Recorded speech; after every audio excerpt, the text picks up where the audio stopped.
आज रिजल्ट आ जाता है यूजुअली CLAT का।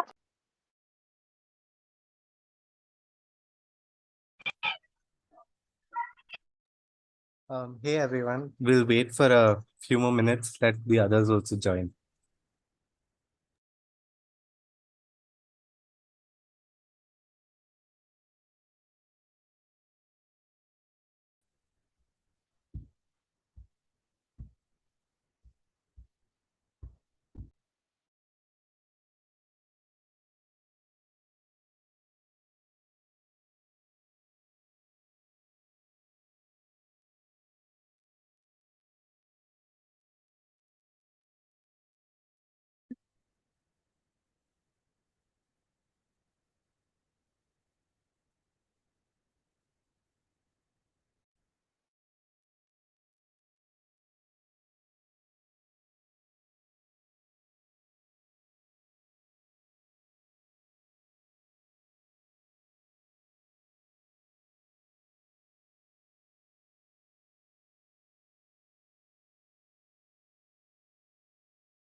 Kevin, you can start. This meeting is being recorded and also on YouTube, so people will join as per their convenience. No worries. Okay, cool. I'll start then. Okay. Hey guys, welcome to the strategy on the last 10 days. So I think now we have 10 days, right?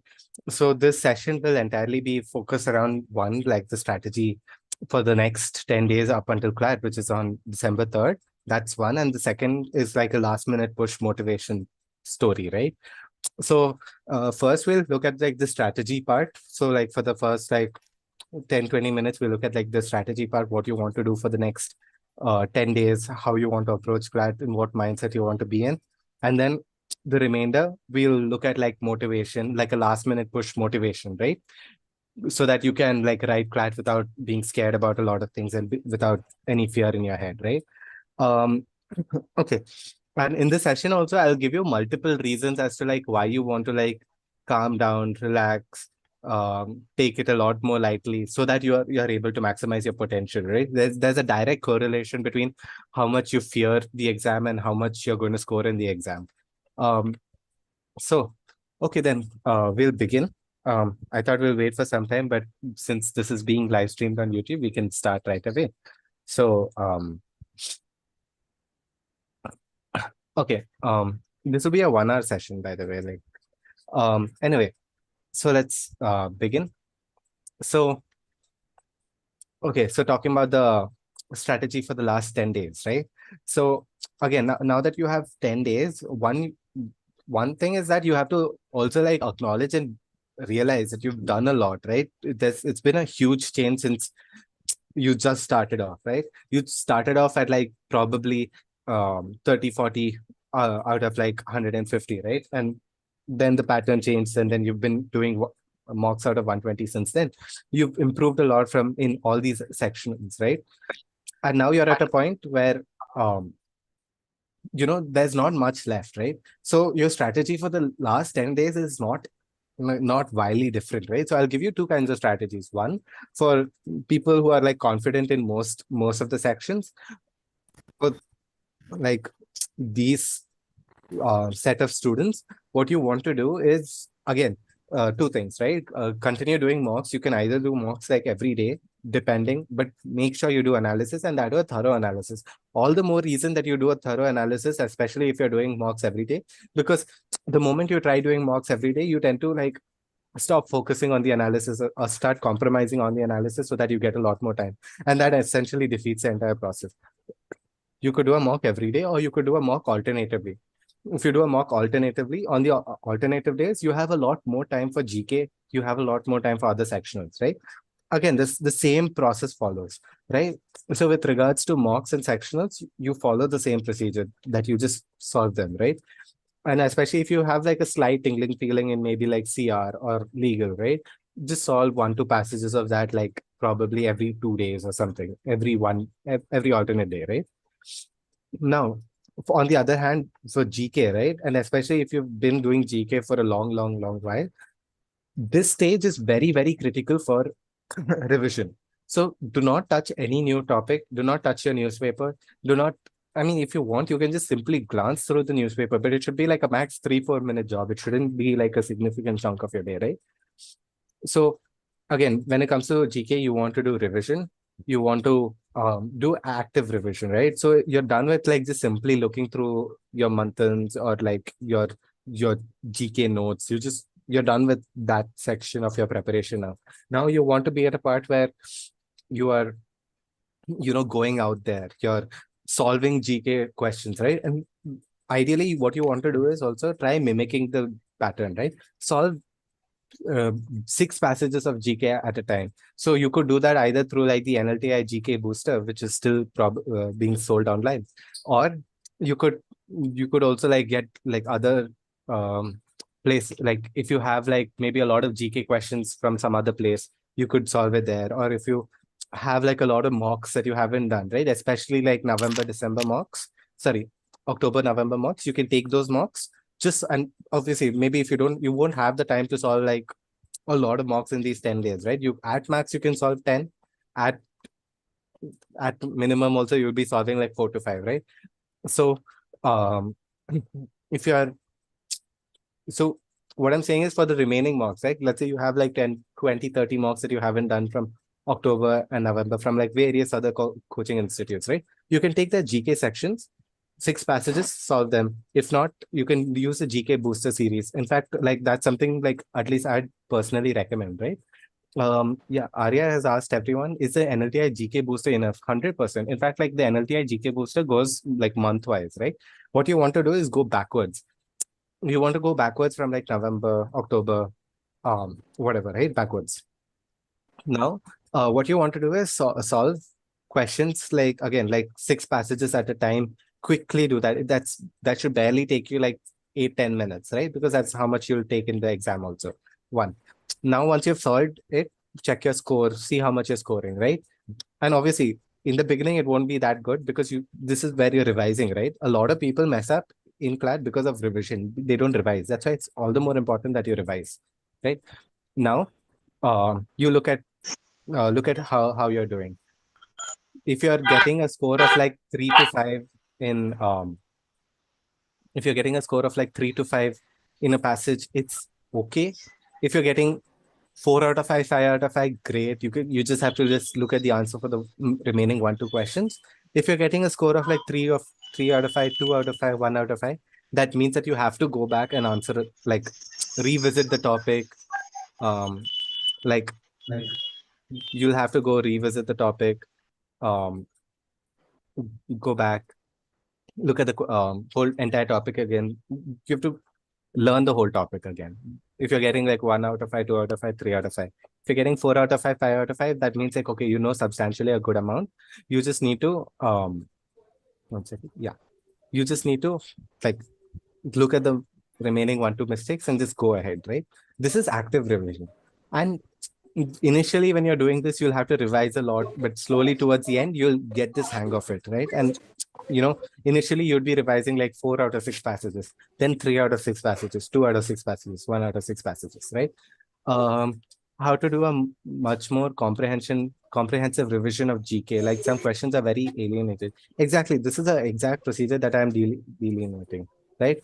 What if there's a topic that you haven't done? And if it's there in the GK booster, you check whether it's one of the most important topics. And then if it's there in the GK booster, just have a quick look at it, like in your GK notes, search it up on Drishti.is and just quickly look through it. You might want to cover it just in case, right? And someone's asked, okay, now on the aspect so this is the GK side, right? That we've covered now, GK, right? On the other aspect is the mock side. Someone has asked, what do you think? How many mocks are to be done in the last 10 days? See, if you're very confident about most of your concepts and like in the sense like your sectionals, you feel like all the sectionals are pretty much equal and there's no like weak section double code for you, then you can do like a mock every day.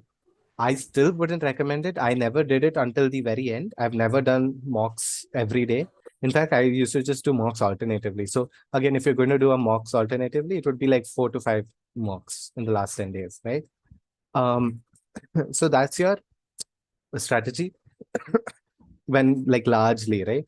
Revising mocks is also necessary. You could do this. This is also a great and also something that I would recommend is like looking through your mock analysis doc. I hope that you do have a mock analysis sheet or a mock analysis document where you've written down your learnings that you've like learned since like the beginning of your preparation, right? So you can look through that. That itself is a great way of like revising so that you don't make mistakes that you made in like June or July. You remember that, oh, you made these sort of mistakes before. You remember like how far you've come, right? It's a good practice. And this shouldn't take you much time. This should take you max 10-20 minutes. It's a small thing, right? Now, that's the strategy for the last 10 days, right? On Saturday, right? December 2nd, ideally, and I would also strongly recommend don't do any mock. Your last mock should be on Friday. So like decide your schedule accordingly, like alternatively, or however you would wish to do it, right? On Friday, on Saturday, do not do a mock, because the thing is, if your mock goes bad, then it'll affect you mentally, and that's not a good thing you want for CLAT. Okay, so that's for Saturday, right? Now, Saturday, you don't do a mock. Yeah, I'm talking about December 2nd. So December 1st, you will do your last mock. Friday, you will do your last mock. Don't do it on Saturday. That's what I'm saying. Yeah. And now on Saturday, what you can do is only like revision or something, right? So on Saturday, you would want to do something like GK revision. Something you would want to do on Saturday would be like maybe a few sectionals. But generally on Saturday, you would actually be relaxing. Like you could be watching a movie, you could just like sleep a lot more. Also, please make sure that you're getting good amounts of sleep in these 10 days. Also, I understand that like there's a lot of pressure for CLAT, but what I want you to know is that, you still have this habit of probably sleeping late, waking up late, blah, blah, blah. Your sleep schedule's a little like up and down, right? The thing is, on Saturday, you won't be able to change it out of nowhere. And in fact, on Saturday night, you might have this intense like dread of tomorrow's exam, and that might be preventing you from sleeping, and that will negatively affect you. So you want to be in a position where, so decide on Saturday, when do you want to sleep? On Sunday, when do you want to wake up, right? Figure that sleep schedule sort of thing. Start sleeping according to that sleep schedule now itself. So that on Saturday, at least, like, so that on Saturday, you don't have to. Alexa, stop. So that on Saturday, you don't have to like worry about the exam and then like not get sleep because of that, right? Okay, so on the aspect of GK revision, right? Someone has asked me like, what about smaller topics, right? Again, you could see like again. So I'm hoping that you have done most of your GK, right? Again, then because you've done most of your GK, you kind of know some topics are more like really important. Some topics are like mildly important. some topics are not that important in general, right? Now, with the topics that are not that important, either you can like not do them or do them like later. Like don't do them, or if you want, you can just have a quick glance, right? Like really fast.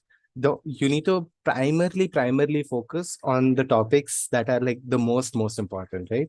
Like G20 or the Israel Palestine thing, or like there's so many like way more important things. You want to cover that first. So you want to go in an order also. And if you do feel like you're panicking, right? Just ensure that you have a structure. Also, someone has asked, I kind of get sleepy in that 2 to 4 gap. Do you have any tips to reduce it? You can, one is your sleep schedule, right? Ensure that you're having a good sleep schedule. Ensure that you're getting like a good 8 to 9 hours before your exam, sort of thing. You want to ensure that you have a good sleep schedule from now itself so that you don't have to worry on Saturday night whether you're getting sleep or not. Second, what you can do is figure out what your eating pattern should be so that you're not hungry in that 2 to 4 gap. So for me, I used to take a small, like, sort of like light snack around like 1-ish, and then I wouldn't be hungry until like 5, 6. So that was fine for me. But it depends from person to person, right? But you don't want to eat heavy because then you'll fall asleep. But eat very lightly so that you're not hungry also. Um, okay. So this is on the topic of like the last 10 day strategy for CLAT. Generally, broadly speaking, as an overview of what we've just talked about, it's just mocks and GK revision and specific. There's not much of a big difference in procedure, right? The main thing what you want to be focusing on is mentally preparing yourself for CLAT, right? Now, every time now you have 5 to 6 mocks that you're going to solve, right? Every time that you're going to sit for a mock, imagine that this is your final paper sort of thing, right?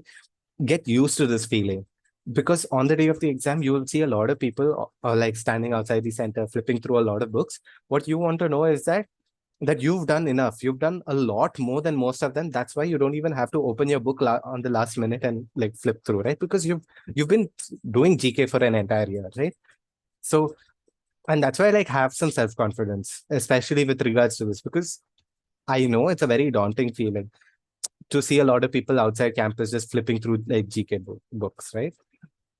Um, okay, so and now for students who still have like something lacking, right, in some certain areas, mainly it's again GK and quants.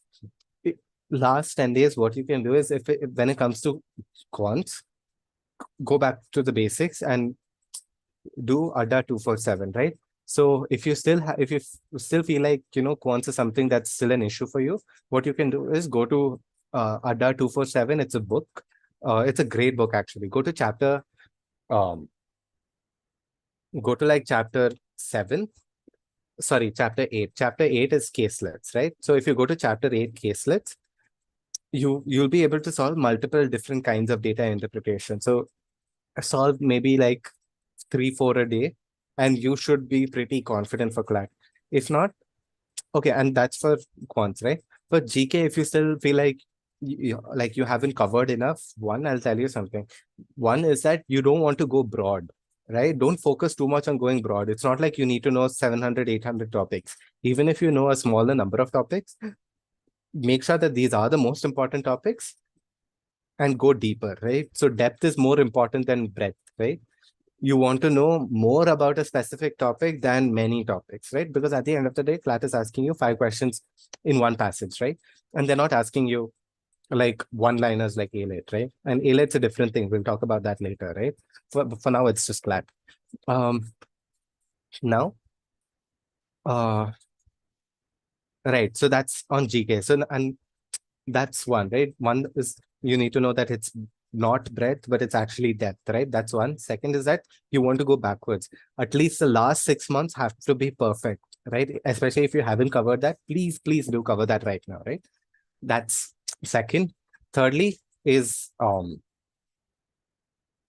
thirdly is to start active revision now itself. Like I do understand that maybe you haven't covered like maybe January or you haven't covered February. That's still fine, but active revision of the last 6 months is also a lot more important, right?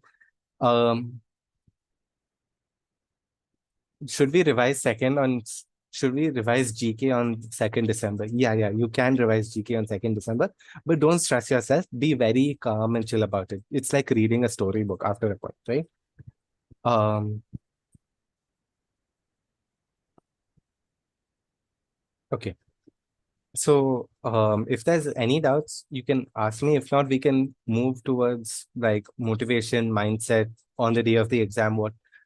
What you want to do like within these 10 days and on the day of the exam, right? Um, Arya, you've asked me a question. What if only the GK booster is done? Like, is it nearly enough? It's enough. Don't worry. Like, if you've done with the GK booster, that's great. If you still feel the need to like do a lot more questions, you can just find mocks from other places and just solve the GK passages. But as a whole, like it's good. And what you can also do is like quickly relook your mistakes sort of thing and see and just like quickly relook all of them. That's also good like revision, right? To see where you made a mistake. Um, so someone's asked, can I give a sectional on 3rd December, right? Now this depends on you. Some people what they like to do is warm up, right? So is this a practice that you normally do before your mock? If normally also you do a like a sectional before your mock, then go ahead. But if this is something that you're not usually doing before any mock, then don't treat your CLAT exam like differently. That's what I'm saying. Your CLAT exam will be like any other mock. You treat it the same way, right? If usually you like warming up your brain before a mock and you've normally been doing this, go ahead. If not, please like don't do anything separately. Don't do anything different, right? Mm.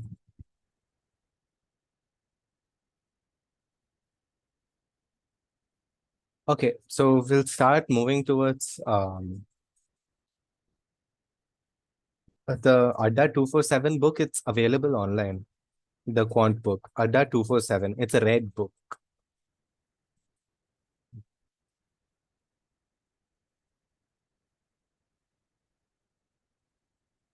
Okay, do one thing. We'll keep some questions for the end of the session also. Towards the end, like the last 10-15 minutes also, we'll look at questions. Let's now on the strategy aspect, right? Last 10 days, mainly mocks, GK revision. The procedure remains simple. You just move with procedure. In case of GK also, if things are getting a little bit overwhelming, make a flow chart, right? Last 6 months backwards. So like November, October, whatever, right? You keep going backwards. And within that also MITs, mock, like you look at the mock passages. Mock passages are usually a lot, like pretty important, right? Um, that's that. Now coming towards like your motivation, your, um, okay, someone's, okay, wait.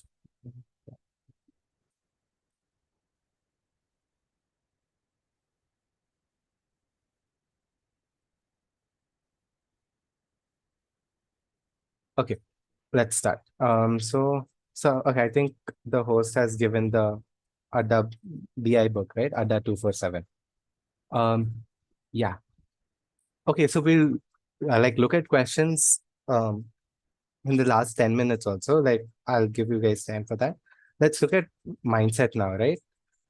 In what mindset do you want to be uh, in the next 10 days, right? And I would actually say that this is the most crucial aspect, mindset motivation, right? Now, um, here, and I'll begin this by saying that, in my personal opinion, most people are here in endless primarily because they were calm and composed during the exam. It I would rather say that even though they might not have been like AIR one in their like test series or something, the moment they came to the test center, the moment they wrote the exam, it is primarily because they were calm and composed during the exam that they made it to endless, right? So it's a little contradictory if you think about it, that I am telling you that the primary reason why a lot of people here are because of what they did in the exam, how calm and composed they were in the exam, rather than how much they prepared, what their scores were, what their mock scores were, right? So I'll just take a sip.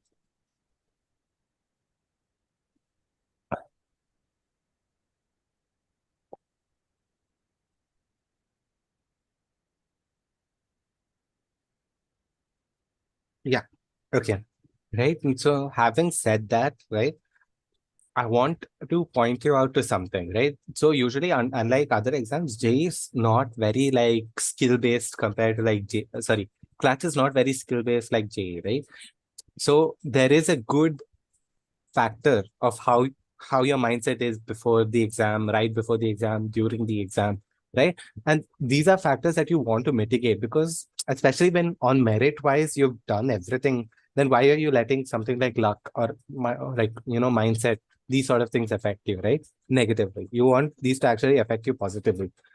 So there'll be a few things I'll tell you now, so that like you have like a good like resting bed sort of thing, so that you can like slowly relax and calm down. Um, yeah, I think someone has mentioned this to me, I think in the private chat. A guy cracked endless in his dummy attempt because he was calm. 100%. That's exactly what I'm saying. In fact, I would tell you that it's not after a point, it's not how skilled you are at CLAT or how much marks you've been getting, but rather how calm you were, how composed you were, how resilient you were in CLAT that actually mattered, right? So that's why in these 10 days, you want to make sure now that you're going to be writing 5 to 6 or maybe 10 mocks, right? You want to make sure that you're analyzing the way you're writing the mock, analyzing your mindset sort of thing, it's like trying to control your emotions, not letting it run wild, right? So that's what you want to practice in the next 5, 10 days, right? So how do you do this? Or I'll give you reasons as to like, I'll give you some good like reasons as to like why you should calm down, and like things that will help you calm down in general, right? One is that like obviously like while endless might be a great college and stuff, it's not everything, right? At the end of the day, you guys are lawyers, right? You guys are not defined by your college. You guys are defined by your career, the work you put in, blah blah blah, right? At the end of the day, what you want is passion for your subject, passion for your the kind of work you do, rather than like the name on your college, right? What I'm trying to point out is that even if you don't put this pressure of coming into endless, ironically, and I'll tell this in a joking manner or maybe in a serious manner, that ironically those who never intended to come to endless came to endless, or those who were absolutely sure that they would come to endless, they came to endless. But those who really badly wanted to come to endless, they might have not come to endless. That's the irony of this entire situation. It's because those who really, really wanted to come to endless, they put so much pressure onto themselves that it's either endless or nothing. It's either endless or they would like, do nothing at all, right? Again, don't be so hard on yourself, right? That's one. If you if you're going to be absolutely confident, then be absolutely confident. Don't even think about the result, right? There's two ways you can approach this. Either you think about the result, but if you're going to think about the result, you have to be so confident that you end up not thinking about the result, right? In the sense, if I am absolutely confident that I'm going to make it into endless, then I'm not going to think about my college, right? Even if I make like 5, 6 bubbling errors in the mistake, I know I'm going to make it into endless. So the whole thought about, oh no, what's going to happen to my rank now that I've made 5, 6 bubbling errors, that thought is not going to enter my head. On the converse side, which requires absolute confidence, right? It requires part of like brainwashing, part of ego boosting sort of thing, right? Um, on the other aspect, right, you can be a lot more process oriented. And this was me actually, right? There are a lot of people on the other hand who were like absolutely confident that they would make it into endless. So what if they made a bubbling error? So what if they made like an OMR error? So what if they didn't get like most of the GK? So what if they even made an mistake in the admit card number, right? So what? They know that they're going to make it into endless. So the thought never came, oh no, I've done this, now what, right? It's just like, I've done this, cool. I'll just go ahead sort of thing. Because you know anyway that you'll make it in. That's one aspect. The other aspect is what I followed, right? Personally. That's basically being more process oriented rather than like outcome oriented, right? So now talking about process oriented and outcome oriented, in process oriented, you're more focused on what's there in front of you rather than, oh, what's going to happen if you do this and if you don't do this, right? an example of this would be, okay, I've been given the GK section, right? And this happened to me in CLAT, right? CLAT 2022 is when I wrote CLAT and I secured AIR 19. But honestly, throughout the entire paper, I would have never known that I was getting AIR 19. In fact, even if I were to take the wildest guess, I thought I would get like maybe 300 or 400. I'll tell you this why later, right? One is that for the moment I saw the GK section, I was like, okay, cool. There's 7 passages. 2, 3 of them I know. I will solve them. 1, 2 passages, like maybe 1, 2 passages, I can like somewhat calculatively guess. They're asking me questions like what's the full form of Incosat, or what's the full form of like radar, what's the full form of sonar, these sort of questions, right? Or what's the full form of something. These sort of questions are something that you can calculatively guess, right? What's the full form of something? So those kind of questions I attempted. And then there were a lot of GK, like a significant part of the GK, maybe like nearly 40-50% of the GK was something I have never seen, like, oh, something about warships, something about newly decommissioned aircraft carriers. Like, again, I had no idea, right? So I just left it. So my my thought process was process oriented.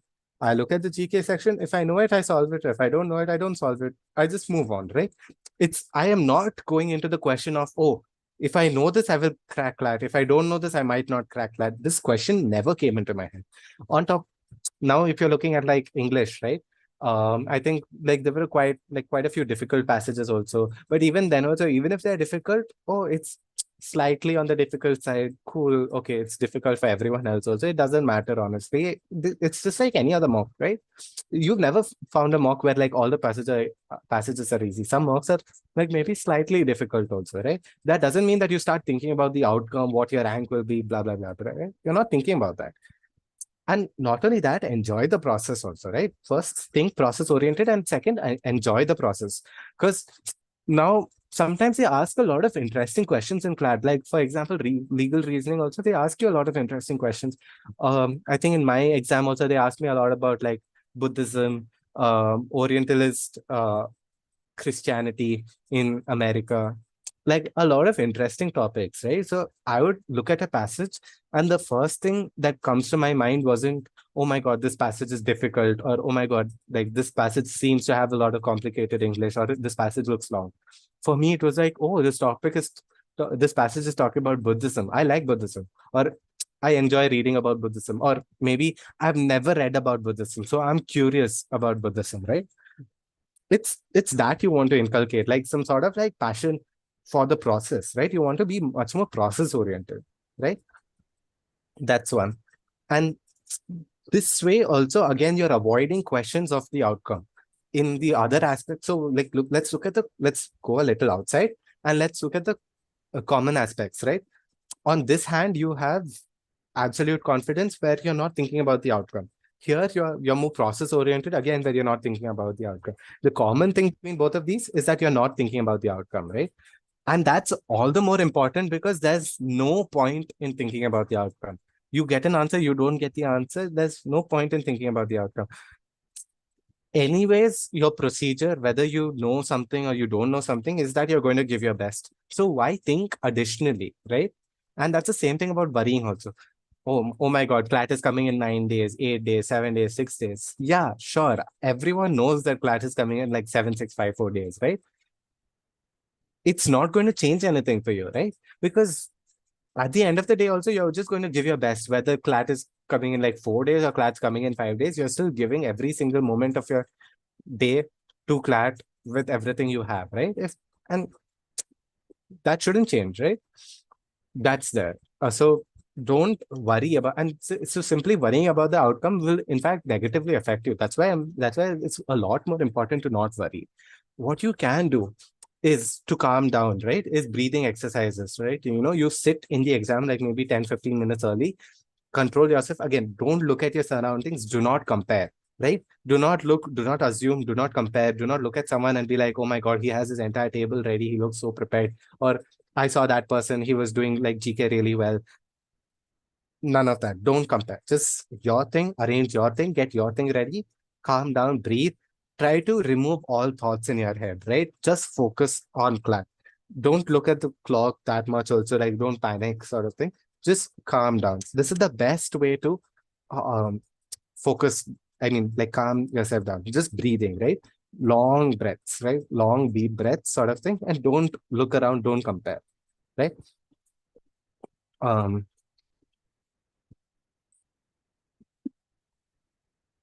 now, now even especially during the paper, right? If you have a bad GK section, so what? It's okay.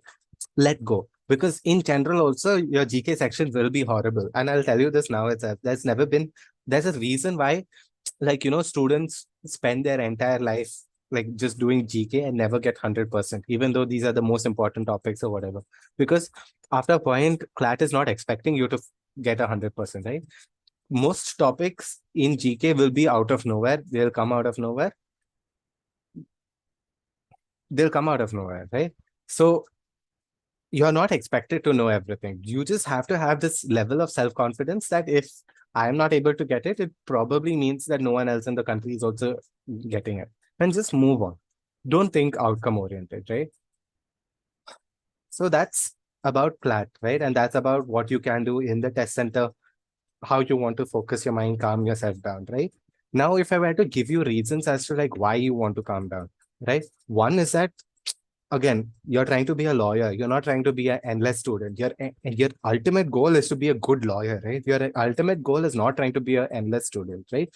You're conflating the two things. It's equating a an endless student to meaning a good lawyer. Look at most good lawyers around you, right? Most of them are not endless students. Like, sure, endless students are really good in the legal field for a reason, but that doesn't mean that most students or like most people outside are most good lawyers are endless students, right? It's because the final determining criteria that makes a good lawyer is passion.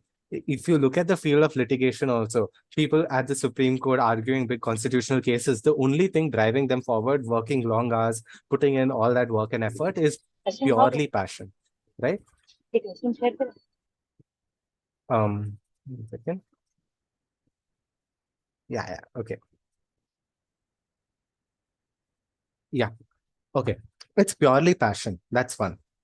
Um, so you have to also realize this, that one, don't fixate on the outcome, because believe in yourself, know that passion is all that matters, not your college. Wherever you land, if you land in endless, great, you have probably access to a lot more like resources.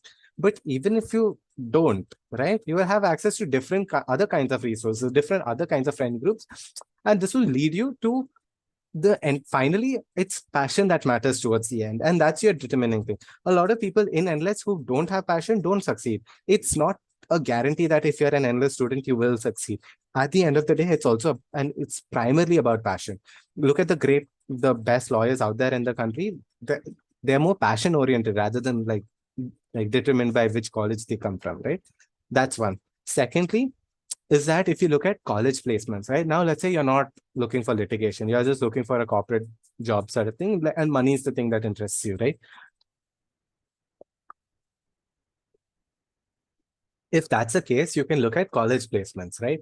Now, if you can land at any good college. Top tier one colleges, the ranks go up until like 700, 800. Your competition itself is nearly um 1,000, 2,000 people. Okay, I forgot to mention this, but your competition is never 60,000 people. I know it usually says that, oh, 60,000 people have written CLAT, but most people who write CLAT aren't really giving CLAT seriously. In fact, it's just the way the entire system works. Most people who are also writing GE write CLAT as a backup sort of thing. And in fact, that's majority of the students. The only people who are actually serious about writing CLAT are people who have like studied for an entire year for GK. And this comprises only 2,000 of the students, right? Even most people in your coaching center, look at your coaching center, right? I mean, probably you wouldn't have seen this, but your coaching center probably knows this, that like only 10% of students actually sit in the exam hall and write their mocks. And there's a lot more students enrolled in their course programs, and they just don't attend their mocks. They don't attend classes, nothing, even in NLTI also, right? It's the same case everywhere. A lot of students are just simply not serious about CLAT. You guys are serious about CLAT. You come within the top 2,000 students. So your entire competition is within 2,000 students. Out of these 2,000 students, you make it within like top 800, you are in a tier one college. And a tier one college has extremely good placements, almost equivalent access to resources everywhere, right? Um, so and now talking about resources, right? Whether you're in a tier, when you're in a tier one college, right? Like either Endless, NUJS, NLUJ. For example, NLUJ this year had better placements than Endless, right? This happens. It's because at the end of the day, it's not like Endless is at like heaven and the other colleges are at earth, right? They're all pretty comparable colleges. That's why they're all categorized under the same thing as tier one, right? And they all earn pretty similar packages, right? Pretty similar access to resources, pretty similar connections, reputations, right? GNLU too. They also have extremely good connections, extremely good packages, very good sports culture in general. There's always something about these tier one colleges, right? NALSA are brilliant, right? It's one of the best colleges out there, right? Second in CLAT, right after NLETS, right? My point being is that whether you make it into NLS, whether you make it into NALSA, whether you make it into NUJS, your life will pretty much be the same. It's not like your life is going to be miraculously different. You will end up studying the law. It's only the passion at the end of the day that will drive you forward, right? So again, that's one more reason as to why you don't want to think about college, why you don't want to think about the outcome. You give your best wherever you give your best and you will land up in a good college. That's all that matters, right? That's second. Thirdly, and probably the major reason is that um, you don't want to think so much about the outcome, especially during the exam, right? And one more thing I'll tell you is that the mocks you've been getting, the mock scores you've been getting, the mock ranks you've been getting, they are not a true determinant of your actual rank, right? Like if you ask me, if you ask Anish, for example, right? It's not like we've been getting rank 17, rank 19 consistently in our mocks, right? In fact, for me, my usual ranks used to be 150 to 250. And this is out of 2,000 people in legal edge mocks. At that time, NLTI wasn't there. Now, uh, now imagine that's out of 2,000 people, I used to get a rank of 150. Now, imagine out of 60,000 people, my rank would be like what? In like maybe 5,000, 8,000 sort of thing, right? That's pretty bad. But you write the exam and you kind of realize, oh no, that's not the case. A lot of people scam these mocks. A lot of people like mess up the entire ranking thing in mocks, blah, blah, blah, blah, blah. And your actual rank, your actual score is rank 19, rank 17, right? So something that I want to tell you is don't correlate your mock scores, don't correlate your mock rank with how much you're going to get in CLAT. One thing I'll also tell you is that your CLAT exam is going to be a little bit easier than your mocks in general, right? So if you're getting, let's say, 100 out of 150, I'll just say 150 in general. If you're getting 100 out of 150 in your mocks, then you'll probably get 110, 115 in your CLAT exam, right?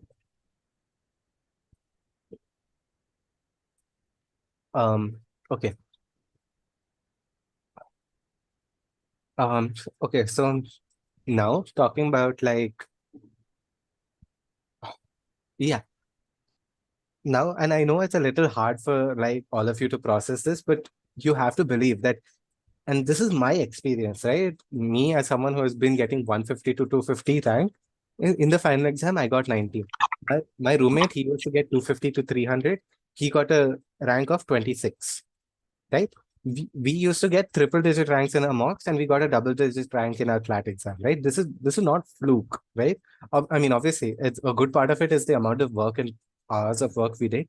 But what I'm saying is if we kept correlating our mocks ranks and mock scores to our exam, this thing, we would be pressurizing ourselves to the point that we're setting ourselves up for failure. That's exactly what I'm saying. Why are you setting yourself up for failure? Especially when if you don't believe in yourself, there's no one else in this country who's going to believe in you, right? If you don't believe in yourself, why should anyone else believe in you? If you don't believe that you're going to make it into endless, why should anyone admit you into endless? Why should anyone think that you're an endless student? Why should anyone believe that you have the passion to be an endless, right? If you yourself don't believe it, you have to first believe that you're worthy of being an endless. And this means that, and this is something that I'm saying, this also means that you want to like reject the mock scores you have in front of you. Tell yourself that, okay, like I know the portal probably says 150 out of 2,000 students, but that's not my real merit. my real merit is actually 19 out of what 60,000, right? And the thing is, you're right about it, right? You don't have to like brainwash yourself, set yourself up for failure, right? Because generally also, and as a matter of truth also, you're probably very, very, very wrong about it, right? And finally, also, just to top it out, in the entire history of NLS, right? You guys are the luckiest batch. You guys have never been luckier, right?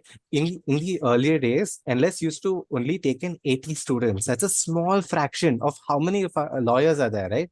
There's millions of lawyers out there. Millions of like CLAT students are there. NLS used to take only 80 students. 80, which means 40 from general students, which means 40 from general, right? Now, currently, Endless is taking 300 students, which is a big jump from like 80 to 300. It's almost 3 times, right? Endless has increased its batch size by 300, and it's not only Endless. It's also the same with Nalsar, NUJS, GNLU. All of these colleges are also expanding in size. In the entire history, in the entire history of uh, Endless or like law schools in general, you guys, right, your batch has the highest chance of getting into Endless. If at this point you're going to get burnt out, if at this point you're going to like doubt yourself, and if at this point you're going to be unsure, then you're essentially wasting what other people could have used in the other batches, right? You have a great opportunity, one of the best opportunities which no other generation of students have ever had up until now, right? You've like you're the first generation of students that's going to have this brilliant opportunity. Then it's almost imperative that you guys make use of this. You guys have 300 seats right now, make use of this, right? Don't let it go to waste, especially when before it was only 80 students, they couldn't do anything about it. Now when you can do something about it, make use of something. If you're going to crib about things, if you're going to say, oh, I don't know, CLAT is really hard, I'm getting scared, especially when you have 300 students, 300 seats, right? Imagine what it was like 5 years back. It's not even like, I'd say like 3 years back, right? It's not even that long back. 3 years back, look at 3 years back, they only had 80 seats max, right? 3, 4 years back, it was only 80 seats. What about them? Do you think they were cribbing? No. Again, if they were able to make it, then you should, all the more reason that you guys make it because you have a better chance, right? And this is not only the same with NLS, it's the same with Nalsar, it's the same with GNLU. So everything increases. Your chances of getting into a great law school, right? A great NLU, a tier one NLU, having your life sorted, your access to one of the best resources in the entire country, everything, you guys have the best chance this year. Then make use of it. Not only that, the timing for these exams are also brilliant. It's not clashing with any of your board exams. It's in the middle of the year where you can focus entirely on CLAT, and now after December you can work on your board. So boards has never been a consideration for you, right? You guys have never had it better, right? So when you're speaking from a point, when you're living in so much privilege, also make use of this privilege, right? Make use of this benefit, right? And finally, also like saying that at the end of the day, what you want to do is calm down, take it, take a few steps back, right? And believe in yourself. And this is a final thing that I'll also tell you that one, at the end of the day, whatever happens, as long as you have passion, you will like reach success through like immeasurable feats, right? You will do amazing, whether you're a GNLU student, like even us as endless students, we still have to like compete on like almost equal footings with like most other colleges. It's not like as long as like simply because we're endless students, we're like a league better or anything, because they also have passion, we also have passion, and that's why we're competing, right? You're still in competition even in endless, right? So now you want to remember this. Finally, at the end of the day, all that matters is how much confidence, how much belief you have in yourself. You want to believe and you want to know that you have put in so much effort. You've come a long way in terms of mocks. You've put in so many hours, minutes, like days, weeks, right? For this CLAT preparation, right? Then believe in yourself, especially if you're not going to believe in yourself, then who is going to believe in you, right? If there's someone that's going to believe in you, that has to be yourself. Even if no one else believes in you, you have to believe in yourself, right? Secondly, that wherever you land up, the outcome, I'm saying don't even think about the outcome because it doesn't matter. You will do great either ways. In life, in general, also, you will do brilliantly. right? It's not like it's a situation of endless or abject poverty. This is not the situation, right? All that matters is whether you have passion or not, and you will do brilliantly. The outcome itself doesn't matter. In fact, I think I've told you also, you can go verify this for yourself. Look at any tier one placement packages sort of thing. They're all in the same ranges. NLS is probably in like 18 to 20. GNLU is also probably in like 17 to 18. NUJS is also in probably like 18 to 20. They're all in the similar ranges, right? That's why I'm saying outcome also doesn't matter. Finally speaking, two approaches. Either you absolutely believe that you're going to make it, and I'm telling you with this with experience that even if you're getting a rank of 350 out of like, let's say 2000, 3000 students in your test series, right?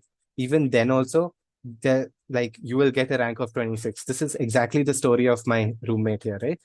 The same thing here, right? Even when I used to get 150 to 250 in my um, mocks, my ranks, and I've only gotten a double digit rank twice. One is 76, one is 46. I've never gotten, and twice out of like the 30, 40 mocks I've done, right? I've never gotten a rank of AR 19 in my life. And finally, on the day of the exam, I was not thinking outcome oriented. I was only thinking process oriented. I see a passage. I think, oh, Buddhism like looks really interesting. Oh, this is a pretty interesting like concept, or oh, something, right? And you're only thinking about the paper. You're so engrossed in the paper that that's all that matters to you, right? In the moment you finish the paper, only the moment the bell rings, that's when you realize, oh, you were writing the paper because you're so engrossed in the paper, right? You're so engrossed in the process. That's the beauty of it. And that's what will actually bring you here, right? Please do not think about the outcome. That's what I'm saying. Push that thought outside. Again, breathing exercises, breathe, keep calm, everything, right? And finally, it's those who remain calm during the exam, right, that succeed, right? I will tell you like a few stories, and something I feel like is all the more important, especially because I've told all this, right?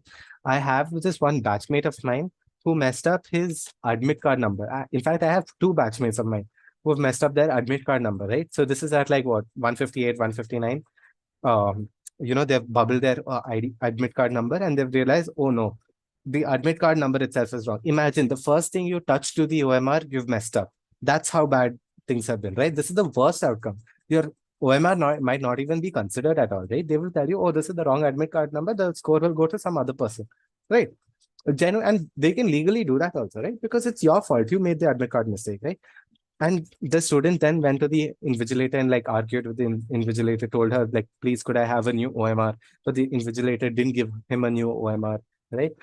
And then he was like, okay, fine. And in this whole fight, a good 5-10 minutes was ruined, right? And this is a very heated emotional argument where you're saying, like, I'm asking for a new OMR, just give me a new OMR. It's not that big of a deal, right? You're ruining an entire year's worth of my preparation just because I made a mistake, a silly mistake in my admit card number that I'm informing you of right now, right? And in such an emotionally heated place, right? You go back, sit down, calm yourself down. It's around 2.5, 2.7, 2.10-ish. And you're like, fine, fuck it, right? I will just simply calm down, write how much I know. I will simply answer all the questions I know. I don't know now I don't know. Outcome is beyond the picture. It's gone now, right? Because my admit card number itself is wrong. Outcome is beyond the picture. We will see what happens later. The best I can do right now is write the paper right now because the invigilator can't do much anyway right now. So he sat down, wrote the paper, and then the next day he went contacted CLAT. CLAT made the required changes, and he got a rank of 54, right? And that's a big deal. In such a stressful situation, right? The key that pushed him to getting such a high rank is the fact that he sat back in his seat, calmed down, realized that outcome is beyond the picture, right? That you want to focus now on the paper, and how much ever you can do, you do. That's all that matters, right? And the moment he did that, right, he scored exceptionally well.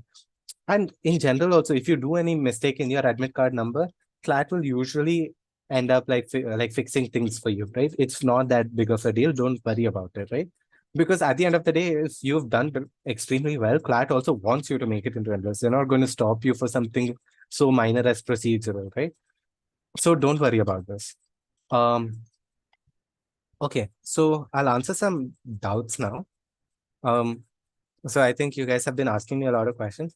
Can you talk about cutoffs? Again, talking about cutoffs will be really difficult because this is the first time where one like CLAT is out of 120. Second, like all the colleges have like increased their batch sizes, right? So again, it's really difficult to talk about it. And in fact, I would rather also say like don't think too much about it, right? I'll also say one thing. Don't rely on coaching institutes cutoffs, their predictions, their expected answer key, their predictions for uh, this thing. Because for me, if I relied on that, I would be a rank of 250. They predicted that 110 rank would be 250, but my 110 marks was 19. It's a huge difference. They were really off, right? So trust me, like don't think too much about the cutoffs, right? The cutoffs will naturally be higher, obviously, because there's a lot more seats this time, right? So for endless, let's say, right, the general cutoff would be for general around 150. That should be the cutoff,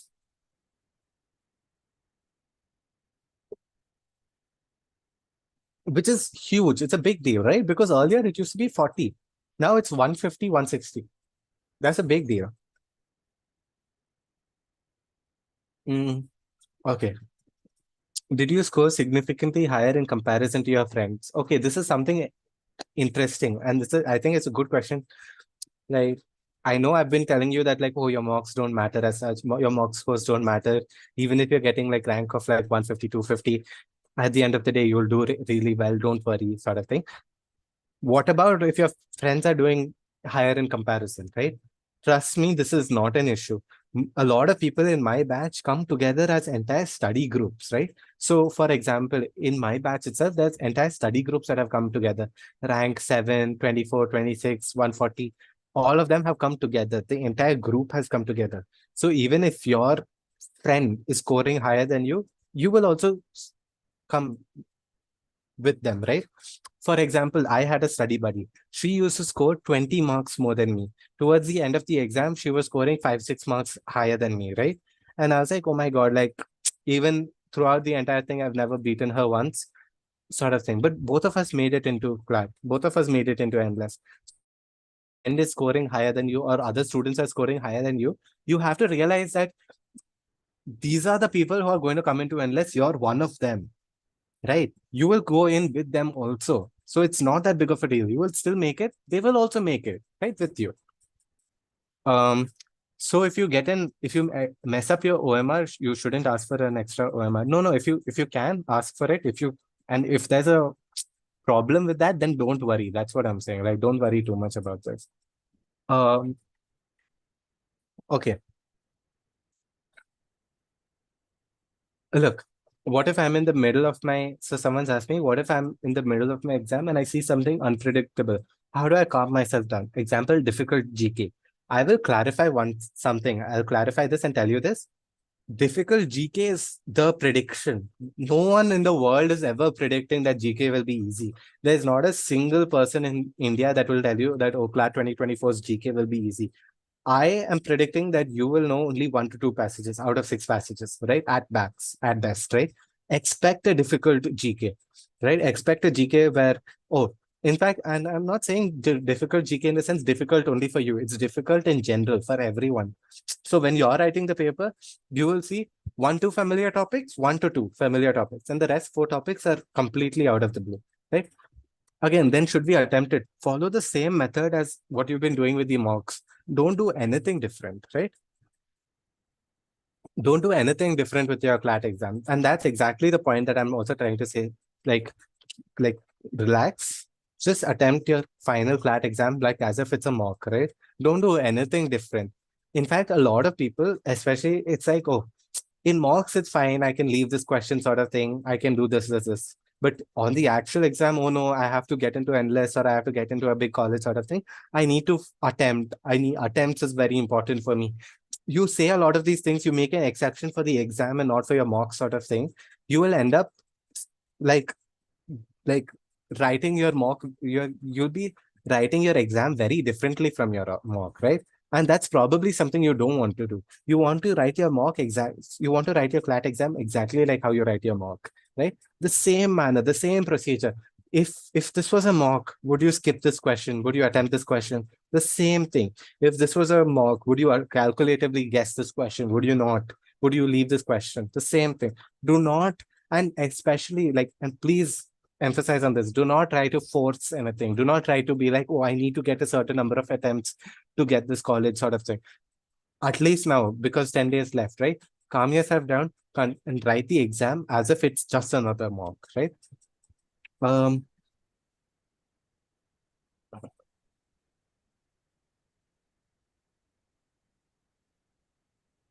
mm,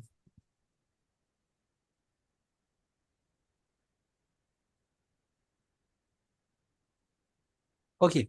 Also, as a general tip, what you can do is in the next 5, 6 mock, and probably especially in your last mock, what you can do is solve a few easier mocks. Like, so I think you will have like 5 to 6 mocks.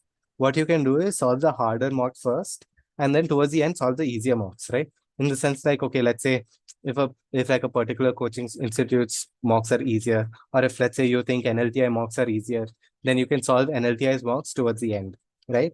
Whatever you believe, right? But what I'm saying is, this is something you can do to simply boost your confidence. Again, it's not like it matters, but it does help, right? So if you feel like, okay, a specific mock is easy, you know that it's easy, also keep it for Friday so that you can solve it on Friday, see a big number on your like answer sheet and be like, oh, look, like, I've got a great number sort of thing, so that it will give you that sort of confidence, right? It's not like it makes that big of a difference, but it helps you mentally. And mentally speaking, it's a big deal, right? And one more thing also, even if you don't do well on your last mock also, that again, it does not matter because you will have ups and downs in your mocks. Have you ever had a consistent up? No, this has never been your case. This has never been the case in your preparation. It's always been like this, right? So even in the last 10 days also, this will happen. You will have one mock that might be an aberration, that might dip a little bit, and the next mock will be better, right? You just need to realize that it's all part and parcel of the process, right? And so even if you have a slight dip in scores, that's fine because your CLAT exam is not going to have a dip in scores. It's not going to go the same way, right? So you don't have to worry too much about that. Okay. Um, Again, if a particular section comes tough, should we reduce our number if attempts or keep our attempts as usual? Keep your attempts as usual. Like however you used to do with mocks, keep the same with CLAT. Don't do anything different with CLAT. The process remains the same. Everything remains the same. There's no new, and again, no new GK topics at this point, no new like different style of anything. You continue the same. Now you're just practicing, revising, and reinforcing. You're not trying anything out new. Don't try switching sections sort of thing. Nothing of that sort, right? Just like remain, flow with the flow, right? So a lot of people have asked, like, are we allowed to like underline on the exam on the question paper? You can underline on the question paper, but don't tick on the script. You can, what I used to do is again, like a lot of people will warn you something like, oh, don't tick on the answer script. Some some exam centers are a little bit lenient. They don't care. I think my center also didn't care, even though it was endless, right? My test center also was endless. Even then also they didn't care much, right? What I'm saying is, what you can do is put a dot next. So you're choosing A, put a dot. You're choosing B, put a dot instead of a tick. It's essentially the same thing. You don't have to be all strict and be like, oh, okay, I have to follow the rules strictly. It's not that like strict also. Um, so someone asked, should we make calculatively guesses in GK fully and attempt 25 plus questions? Oh, don't have this conception. And please also remember, don't have this conception of, oh, I need to score this much or I need to attempt at least this much. I understand that one, you're afraid, you're worried about the outcome, you're used to like attempting a certain number of questions. I understand all that, right? But for the CLAT exam, at least keep that aside. Don't focus so much on this, right? Because on the day of the exam, CLAT can throw your entire curveball. Then will you like suddenly start acting all differently and force attempting everything. No, just stick to your schedule, right? Stick to the process, right? You can be flexible if you want, but don't again do something desperate like force attempt something or force anything, right? In general. Okay.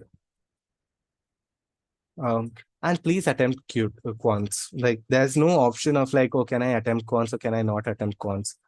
Right? You have to attempt quants because how will you get it? Like other students are attempting quants, and why will any college choose you when you have not attempted quants, right? Please do attempt quants. You can't simply skip an entire section. It's an entire section, right? Okay. So can I ask the exam center to give me a separate isolated room on the exam for the exam on the grounds of medical condition? Even I got my center at NLS. Do they give it there? You will have to contact NLS and ask them. Honestly, I don't know. I don't think they do this. Only for like SAP students, they do this. So unless you're an SAP student, I don't know. You will have to call them up and check. And don't worry, they do pick up your calls. They do reply to your mails. Call them. They will pick it up. Okay, then yeah, apparently they do have a provision for this if you inform them 48 hours before. So do inform it to them. Um,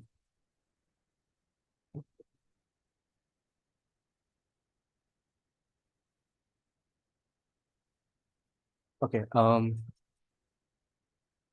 So finally recapping what we've talked about, right?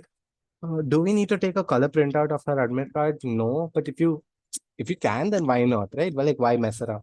Do one thing, and also like keep your admit card in a plastic cover sheet because you will use your admit card later in your admission process also. You are allowed to underline in the question paper. Finally, at the end of the day, you just have to be calm. And it might sound very simple, but it's one of the most daunting, difficult tasks. I'll tell you my story, right? I came into the exam center and this was around 1-ish or 1:30-ish, right? I fell asleep on a bench, right? Hey, bro, you'll take it out for the invigilator to sign it and then you'll put it back. That's if it's laminated. You're not laminating it, you're just putting it on a plastic sheet. Like if you just ask a stationary person, they'll give you a plastic sheet where you can take your admit card sort of thing. The reason why I'm asking you to put your admit card in a plastic sheet is because it's important for your admission process. So so in case it rains, in case you end up folding it, blah blah blah, like you don't want to mess around with your admit card. So this way you'll keep it, you won't tear it, blah blah blah, right? Now, so just as a general recap of what we've talked about, right? Strategy wise, again, you're now following the same process. GK and mocks, you remain the same, right? GK active revision, you go over all the concepts. Again, if GK gets overwhelming for you, you make a strategy.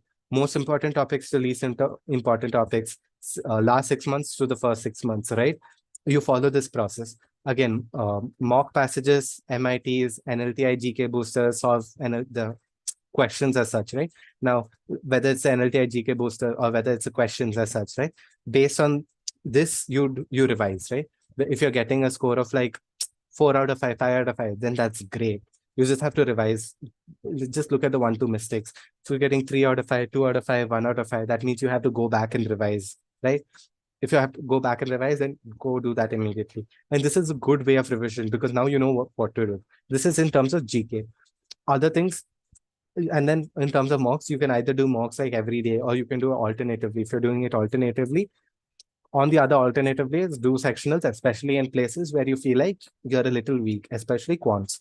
Quants, you can refer to Adda 247, chapter 8. You can do 2-3 passages, actually like 4-6 passages a day, especially if you feel like you're weak in quants, right? This will take you 1 to 2 hours a day. And GK. And if you're going with GK, again, I've mentioned the process, right? That's for this. On the other hand, the other aspect that we talked about is motivation, right? Motivation and mindset. So in terms of motivation and mindset, what you want to realize is that one, either absolute confidence in the fact that you will make it into endless or process oriented, right? Either ways, a common thing in both of them is that you're not thinking about the outcome. You're only thinking about the exam right now, right? And now again, your GK will be extremely hard. So don't set expectations in any manner, in any sort of manner, like, oh, I need these many certain number of attempts on these many certain number of questions. It's a little hard. And I understand that, but you have to let go, right? And release yourself, be a little bit more free, right? And multiple reasons. So, because at the end of the day, also, wherever you land up, you will do, uh, you will do great, right? Wherever you land, you will do great. Secondly, also, the more you think about the outcome, the more you'll end up ruining the paper. The less you worry about the outcome, the more you're going to focus on the paper, the more you're going to like relieve yourself out of a lot of pressure. Thirdly, on the day of the exam, also, you want to calm down, breathing exercises, reach the exam center 15. So reach the classroom 15 minutes. You have to be there on time. There's no way are you going to be at the exam center um like late, right? That's the worst possible scenario, because then you're in a hurry. You don't even know whether you make it on time or not. That's the worst possible scenario. You have to be there well in advance. Sit in your car in your AC sort of thing and like relax, right? And again, it's really important. You need to be so calm that you're capable of sleeping before the exam. What I did was I slept at like 1:30, and I luckily woke up around like 1:50 sort of thing, because I heard people like walking towards the academic block. Up until then, we were just standing around the academic block, right? So that time I slept. And only when I heard the people like moving and walking sort of thing, I woke up and I was like, oh, it's time for me also to walk sort of thing. And I walked with them. Again, you want to be that calm. And then, because at the end of the day, you will do extremely well. You need to have this sort of confidence. And this confidence shows in your paper. If you're not getting a GK topic, so what? That just simply means that no one else in the country is also getting the same. It's because you're confident, right? Outcome doesn't matter. If you don't know the GK topic, no one else in the country knows this, it's fine. You keep going forward. All that means is that you don't solve it if you don't know the GK topic. Just move forward, right? Keep moving forward. Do not force attempt. Do not start thinking about, oh, if I don't know this GK topic, I won't be able to make it into endless, blah, blah, blah, blah, blah, right? And finally, to conclude the motivation part, mindset part, is you will do great. And like at the end of the day, if you're not going to believe in yourself, then who is, right? If we are telling you that you will do great, then, and if you're not going to tell yourself that, right, then who is going to tell you this, right? At the end of the day, if you're going to remain calm, composed, and if you're going to give the paper thinking only about the paper, your passion shows rather than your your interest in the outcome sort of thing, you will do extremely well. And don't worry, at the end of the day, everything will go well. You just have to believe in yourself, okay? With this, I think Anish also wanted to say some things, right? So, yeah. Yeah, thank you so much, Kevin, for your time. You can leave the session. Yeah, you had to be somewhere at 7:15. It's okay. Cool. Bye bye. Thank you so much. Yeah, so hi guys. I hope you're doing well. It's just 10 days to CLAT now. Um, I know I completely get it that your tensions must be running high. You must be feeling helpless, anxious, feeling of self-doubt, whether you'll be able to crack it or not. Parents' pressure, peer pressure. You have been studying for 1 year now. Hoga nahi hoga. All these thoughts. I was also in this stage not a long while back. It's been just 2 years when I appeared for CLAT in 21. So I know what you are going through. I just had a few things to talk about. So I think Kevin covered this very extensively, that just consider CLAT as another mock. Don't change anything. So a lot of people ask whether we should force attempt GK, or if we are stuck on a passage, whether we should move ahead with another passage or we should try solving that passage again. Whatever is your strategy in your mock test, if you get stuck on a passage, let's say there's a passage on economics and you're not very fluent with economics and you're not able to comprehend it um, easily or conveniently, and then you tend to move ahead with that, and if you get time in the end, then you come back to it. Just follow the same strategy in CLAD. Do not try to get stuck to that particular passage just because you have spent around 4 minutes on that. What people think that I have already spent around 4 minutes on it, let me try spending 3 to 4 minutes more on it so that I'll be able to ultimately understand the passage. I think this is a very big mistake that you can make in the CLAT exam. This, consider your 4 minutes to be sunk cost. You cannot do anything about it. Just move ahead. I'm not telling you to move ahead just because this is the CLAT exam, but if that is the strategy that you have been following in your last 50 mocks, just stick to it. Do not change anything just because it is CLAT. Do not feel anxious just because it is CLAT. Do not change your sleeping pattern, your pre-mock schedule that you have been following now for past 1 year or whatever time you have been studying for, just because it's the final D-Day. Just appear for it as another mock. So, like Kevin was telling you that he slept at 1:30. Consider his mental state then, that he was so chill, he was so relaxed, he was so confident that 30 minutes before the exam, when everyone is panicking, scrolling through the sheets of papers, just making sure that no stone is unturned or no GK topic is left, he was conveniently sitting on a bench in NLS and he slept. You see, with this is the mindset that you should go to the CLAT center. If you just stick to it, do not change anything. I had another thing to talk about in the QT section. So a lot of people do attempt QT in the last, and I am also one of them.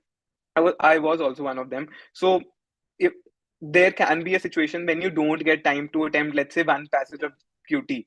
So what we have been suggesting at NLTI for past 1 year, and this year also we'll be suggesting the students, is to stick to the C option technique. This is the technique that QT that works very well for QT. So let's say you have only 30 seconds left and you're left with 5 questions.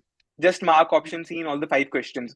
There's a very high probability that you'll get at least 2 to 3 correct, because if you study last three, somebody's unmuted. Yeah, if you study last 3 to 4 years of CLAT, uh, most of the options in QT are C options. So stick to the C option technique this time as well. If you have only 30 seconds left, or let's say 1 minute left, and you know there's no chance that you'll be able to complete the entire passage, so just blindly mark option C in all the 5 questions. There is no possibility that you will get all wrong. Even if you get one correct, what you'll get is a zero. So four wrong, one correct, so minus 25 into 4 would be -1, and +1 for the correct option, that would be it would negate. So ultimately you would be net zero. But if you, let's say, if you get 2 questions correct and three questions incorrect, you will be in a surplus of 1.25. So this is the technique we do strongly recommend it. But ultimately, if your conscience does not allow you to do this on the CLAT exam, you might not want to go ahead with it. But we strongly suggest that you stick to the C option technique, because this is not something that we made up on our own. We have studied the CLAT exam for the pattern for the last 3-4 years, and C option is the most prominent in the QT section. So if you want to follow our advice, you can consider following this technique. Also for GK, so why not A or D? See, Rishi, I'm telling you, there is no logic to it. It's just that option C has been very prominent, and when you study the QT section, it comes out as the most dominant option. We are not telling you A or D or any option like B just for the sake of it, that mark blindly. But precisely why I am telling C is because there's a very high possibility that you'll get at least 2 questions correct. So ultimately, you will be in a surplus only. I, I'm not asking you to rely blindly on me. Just an advice from your senior or a mentor at NLTI. Try sticking to it if you can, but ultimately it's your decision. At the end of the day, it's your exam. It's your uh, yeah, it's your life. No, I'll not say life at stake, but ultimately it will become an integral part of your life. Also for GK, a lot of people ask whether we should force attempts. So again, stick to the pattern that you have been following for your mocks. Do not change anything. If you follow the attempts approach that even I followed, so I shared my OMR sheet with the NLTI Super 30 students, and if and they observed that I left only 3 questions in the CLAT exam. I attempted 147 out of 150 questions, and I only left 3 questions, and those were from QT, because I knew that I'll not be able to complete it. And because I had solved the passage, I thought key option C is not an option that I should mark here. That's why I left only 3 questions. How, and the interesting part was I attempted all the GK questions. That was because I did not attempt all the questions because it was the CLAT exam, because I had been following this technique for all the 50-60 mocks that I appeared for. This will be available on YouTube as well. You can come back to it whenever you want. So my preparation strategy was always attempt centric. I knew my accuracy is not that great, so I need to rely on my attempts to get in the race for NLS. So if I could negate 2 options out of the 4 in the GK section, I would go ahead with marking what my instincts tell me to. So in GK, your gut feelings matter a lot. So you got how many correct? I got a good score of somewhere around 21 out of 30 in my GK exam, or it was 30. I think it was 35 back then. I got somewhere around 20 to 23. I think that was a good score given this GK section was a little difficult that time as well, as as is the case always. You cannot really predict what will happen, but I think a score of 22 to 23 was really good at that time, considering that I knew that a lot of my questions were answers were something that I did not really know of, but because my instincts told me, or I had a gut feeling that I've read this somewhere, I went ahead and marked it. So I would not suggest this to everybody, but if in case you follow a similar strategy of going for the attempts, and if you do consider that attempts is your strong area where you can clutch your scores, I think you should go ahead with this. I'll come back to the chat option. Just give me 2-3 minutes that I want to talk about. Uh, yeah. So also, food also, there's nothing to change. If I had a very fixed schedule during my mocks. I used to give mocks at 3 p.m. Before that, I had used to have lunch around 2, then sleep off for 30 minutes and wake up around 2:40 to 2:45 to 50, get ready for my mock, get in the mindset. This was the exact same thing that I followed during my CLAT exam also. I ate something around 11:30 to around 12. Then I slept off for 30 minutes, and then I drove to the CLAT exam center. So this is the strategy that you should stick to it. If you have a habit of drinking coffee before the exam, please don't change anything just because it is CLAT. If you tend to eat heavy food before your mock, do not change anything just because it is CLAT and you fear that you might feel sleepy. Do not change anything. If you don't feel sleepy in a mock, you will not feel sleepy when giving CLAT. Uh, Also, just be very confident. Go with the mindset that you are the best in that center. I my A lot of NLTI students might have heard this story a lot of times, but I'll tell it again for people who are not in NLTI. So when I was driving with my dad to the exam center, GK was always my weakest section. I was not really proud of my GK, but I was so confident on the CLAT day that my dad asked me, "बेटा GK हो गई है," and I told him, "पापा अगर एक question मुझे नहीं आता होगा तो किसी को भी नहीं आता होगा." This was the confidence level that I was going with to the CLAT exam. I knew GK was not my strongest section. I knew GK is something that I cannot ever be proud of. But I had prepared very well. I had given 70 mocks. I had completed Manthans. I had completed CLAT posts. And I knew somewhere that if there is a question that I do not know of, there's a very high possibility that 98% of the people appearing for CLAT will not know of. This is the mindset that I went ahead with at the CLAT center. You must have heard about Army Institute of Law Mohali. That was my exam center. And there were, let's say, 600 people there who were appearing for CLAT. The number of people there intimidated me, but ultimately, somewhere I had in my mind that I am the one who will be topping this center, because if I do not top this center, at least, there's no chance that I will be getting NLS. So I told my dad, "Dad, you see 600 people here. I'm telling you right now that I'm gonna be the one who tops this exam center, not just this center, but also my city." This is the confidence level that you go ahead with. You have prepared well. Right now, you know where you stand. If you are scoring somewhere around 20-30s, you know that a lot, that the score will not change a lot. Max to max score of, let's say, 30, even considering a positive optimistic side, plus 30, but still you know where you stand. So there's no point fooling yourself that if you score, let's say, and this applies to both sides, if you are scoring somewhere around 95, there's no point fooling yourself that something will go so terribly bad that you'll score only 60. Whatever you are scoring in mocks is a good indicator of what you'll score in. I had a rank of 17 RIA in CLAT 2021 17. So I'd not say CLAT is the only indicator, but it is a good indicator. I'll not say mocks are the only indicator, but they are a good indicator of what you will be scoring around in your CLAT exam. Also, I'll tell you about, a lot of people ask what were your scores in the last 7 to 8 days, or what did you rank usually in your mock test. So as Kevin told me, I was never among the top 50. My highest score so that time paper was of 150 questions, but my highest score in legal edge mocks was somewhere around 98. But in the final CLAT paper, I scored 111. So this was a big, big, like, big jump from 98 to 111, and 98 wasn't my score in the last mock I gave. In the last mock I scored somewhere around 90 to 91 out of 150. So that was a good score, no doubt, but that was not really a score that would get me in NLS, because even that time I had a rank of somewhere around 200 in the mock after getting 91 score.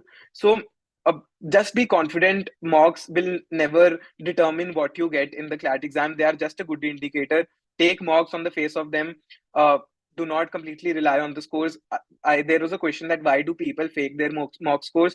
I really don't have an answer to this, but people do fake their mock scores, maybe for their parents' pleasure or their own satisfaction that they did something good in, or they got a good single digit rank in mocks. That will not matter. There are a lot of people, a lot of other coaching mentorship groups also post like a big jump from 37 to 100 in 15 days. These people are nowhere to be seen around after the CLAT exam. These people, I don't know, I'm not alleging anything or accusing them of anything, but these people either fake their mock scores or do something extraordinary in those 15 days study plan that they give, that from 37 they reach a score of 100. This is not scientifically, empirically, or logically possible. So do not fear of these people who claim to get 100. A lot of times these scores are fake and do not matter. Also sleep. So no, I'll stick to mocks for the moment. So a lot of people also ask how many mocks you should give. um, I'll tell you. So I prepared for CLAT for 2 years. In the first 1.5 years, I only gave two mocks. Out of that, the CLAT 2020 paper, which I gave as my dummy attempt, was one of them. So in the first, let's say 18 months, I gave only two mocks. But in the last 6 months, I gave somewhere around 60 mocks. And in my last 2 months, I gave 45 mocks. And consequently, in the last 30 days, I gave 30 mocks. My paper was on, I think, 23rd of July. I even gave a mock test on 22nd of July, because I always wanted to be in that groove where I'm constantly practicing. This is not an approach that every mentor will suggest to you, because they would say that you need to take rest, or you should not stress out yourself after by getting a low mock score in your CLAT in your mock that you appear for just before CLAT. But for me, mocks were always about practice. They were never really about scores. I gave a mock even before the CLAT day because I wanted to be in that groove. I promised myself that even if I score 60 out of 150, I will not be intimidated, or I will not feel helpless, hopeless, and anxious. Because I always knew that mock scores will not determine which college I get after appearing for CLAT, because I had that confidence that mocks are stupid. I'm As NLTI founder, I'll tell you, mocks do not tell you where you'll stand. Mocks will only give you, let's say, important topics of a month, but CLAT will ask you important topics of the entire year. And the last year, the GK section was so unpredictable that no coaching institute, no mentorship program were able to predict what questions would they ask. So even this time, when you ask GK booster is enough, there's no definite answer to it. But after practicing 2000 questions, you will definitely be in that mindset and in that space where you will feel that you have practiced these many questions. Whatever CLAT throws your way, at least you might have heard something about it from somewhere, either from GK Booster or your mocks or Manthans or CLAT posts, anything. So this is about it. Bhumi, you have raised your hand. Please feel free to unmute yourself. Okay, so like I started my prep 1 month ago, well before, and like listening to you and Kevin Bhaiya, that he's saying that many students are preparing from 1 year or 2 year.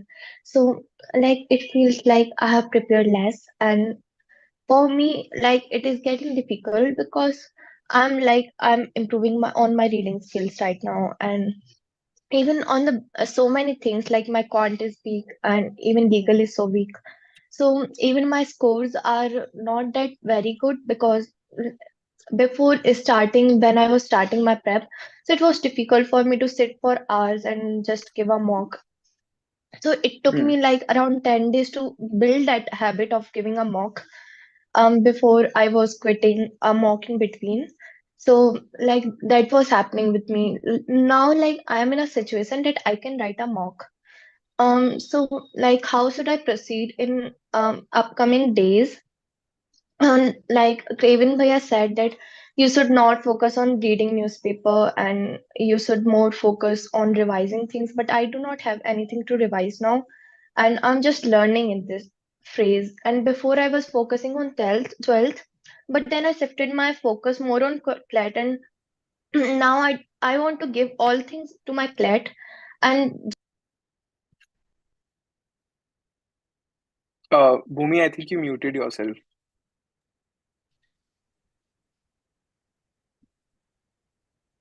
hello, I'm audible? Yeah, you're audible. But I get your question. Let me answer this. So I only have one phrase to answer this. See, Bhumi and others also, CLAT is not a sprint but a marathon. Um, People have been It's preparing one. here for a yeah, Bhumi. I understood your question. Let me No, try. Yeah, there's go something ahead. wrong. Yeah, I contacted one person from analyst, and he was in group of analyst something, and he told me like there are so many people who have cleared CLAT in even 1 month. So that motivated me, and like I want to give this CLAT.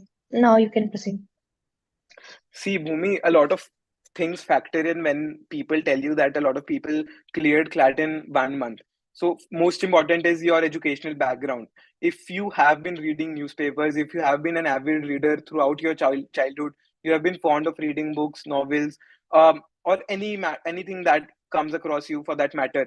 If you have been that kind of a child, I think CLAT becomes easier because what CLAT is basically is reading comprehension. All the 5 sections are reading intensive, let's say, except GK, where you do not necessarily need to read the passage. But other 4 sections are definitely reading intensive. So if you have been that kind of a child who has gotten an English education throughout their childhood, you have been an avid reader, you have been reading books. Uh, Reading is something that interests you naturally, not forced. See, I was not an avid reader ever. Even now in college, I'm not an avid reader of sorts. Reading is something that always comes forced to me, that I've been forced to read. Even during CLAT, I was forced to read. That's how I got better at it. So if you are not a good reader per se, I think clearing CLAT in 1 month becomes really difficult, because I'll come back to that phrase again, that CLAT is not a sprint but a marathon. It is not something that you'll run 100 meters in 5 seconds and you'll reach your destination. But this is something that takes constant practice, regular exercises. You need to improve gradually. You're reading, if you're reading 100 words per minute, there's no chance that you will read 400 words a minute within the next 10 days when CLAT exam is due. So while people have cleared, no doubt, I know people who have cleared CLATs in 1 to 2 months. They, it's important to recognize where they were coming from, their educational background, their hobbies, their experiences. If they had been most of the people I know of these sorts have been very avid readers throughout their childhoods. They any book that comes in the market, they were the first ones to buy and read it. Any magazine comes in, they were the first ones to buy and read it. So these people, I definitely agree, it becomes really easy for these people to understand the CLAT pattern and comprehend what CLAT passages throw at you. But if this is not a situation with you, I think I'll not give you any false hopes, but it will become really difficult for you to crack CLAT within a month, because ultimately it requires practice. Here there are people who have given 100 marks, but ultimately, like you just said, are just about you have just been able to start sitting for mocks in one sitting, like that is 2 hours. So it will become really difficult for you, not gonna lie. But ultimately, if you have these factors that you have been reading throughout your life, it might be a chance that you will crack that. Okay. Yeah, any other questions? I'll glance through the chat box now. What percentage of NLS students are those kinds you described? I'd say 80% or 70%. So 70% of people who crack NLS are people who have been reading throughout their childhood, and reading is something that comes naturally to them. How much did you get in your dummy attempt? So my dummy attempt went very bad. I got a rank of 7,700 and a score of 54. So from a score of 54 in CLAT 2020, that was my dummy attempt, to a score of 111, almost more than double, and a rank from 7,700 to 17. I think I've seen it all. That's why I'm here to guide you and tell you what I have done wrong and what you should not do wrong. We should apply option C trick to how many DIs? Like if we are not able to solve all 3 passages, I think that if, let's say, there are 2 passages, try solving at least one. If you are, I'd not say that you apply the C option technique to all 10 questions, because that will become really risky. Uh, Try solving one. If you are left with 5 minutes, try solving at least one passage. And in the last 10-20 seconds, mark the C options. I don't do Manthan, which is the GK booklet from Coaching CL, but I've been reading newspapers consistently. Would you say it is good enough? So reading newspapers comes with two benefits, that is GK and reading. So if you read newspapers for GK, that I think should not be very sufficient, because newspapers it's so firstly navigating through newspapers becomes really difficult. You do not know which news to read, which news to leave, and which becomes relevant for CLAT pattern. Whereas Manthan's CLAT posts or even NLTI GK compendium that we give, we filter out topics that are relevant for CLAT, and that's why it's recommended that you take up at least one GK compendium of this sort.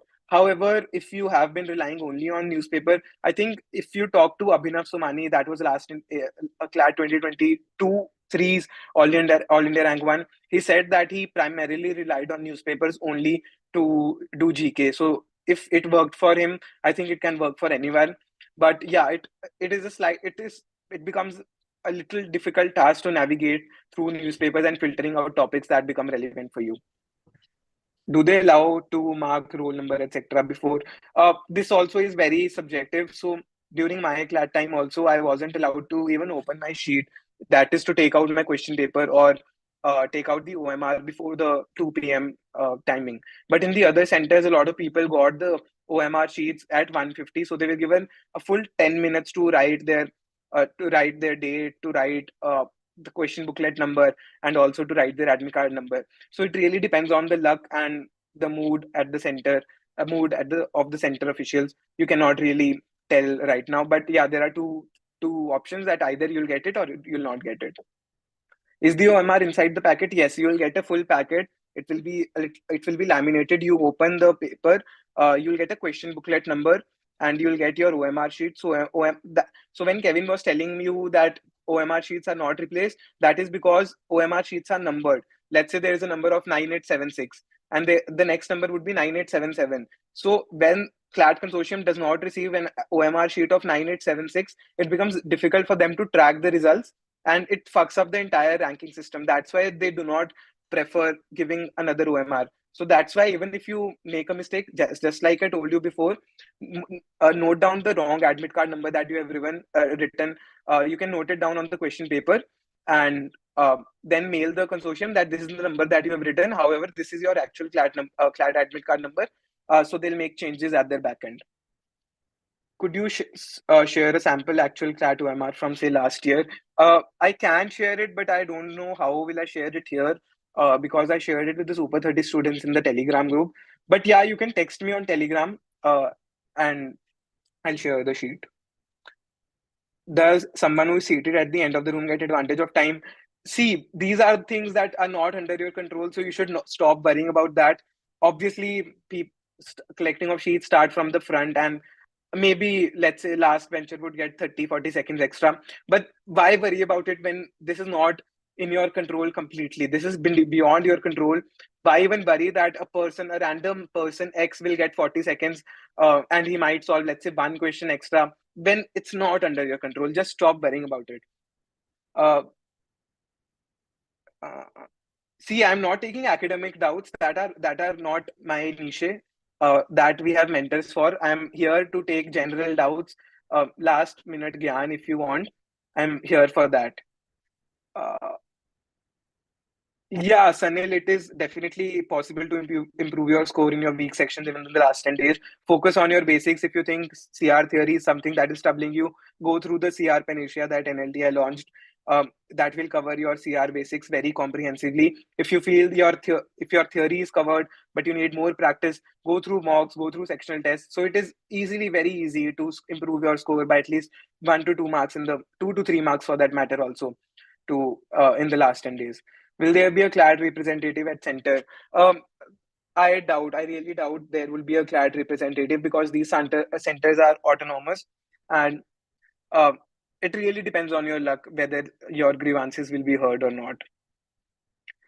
Can I carry glucose water? Yes, you can carry glucose water. There is nobody checking your water. You can also carry alcohol if that might help you in your in maintaining your focus during CLAT exam. No one will check what you are carrying. Except, please don't carry phones, because ultimately, if you get caught, your paper will not be accepted. last day rituals before CLAT. If you believe in God, pray before God. If you are a fan of Brooklyn 99, just watch one episode of Brooklyn 99 before appearing for CLAT. Talk to your parents, tell them that you're confident, talk to your peers. Um, yeah, one thing, if you are that the kind of a person who needs some warm up before CLAT exam, you might consider uh, giving a sectional test. But in my case, I did nothing. I uh, like the exam was at 2 p.m. last day. I gave mock from 3 to 5 p.m. Then analyzed it from 7 to, I think, 7 to 9 p.m. Then went to the gym, got bilkul relaxed, koi kaam nahi hai, aur the next day I had a very crisp compilation of my GK. I did only that. So that helped me in warming up my brain also to read intensively for the next 2 hours. And obviously, it helped with brushing up my GK in the last moment. Uh, mm, mm.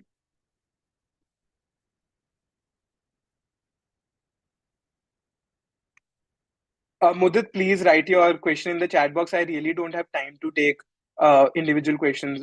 So just to, write your answer in the chat box, question in your chat in the chat box.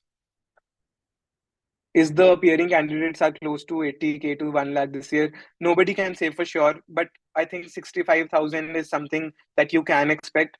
But yeah, this is not the hard line where I draw. I cannot confirm what the number is, but 60 above 65,000 for sure.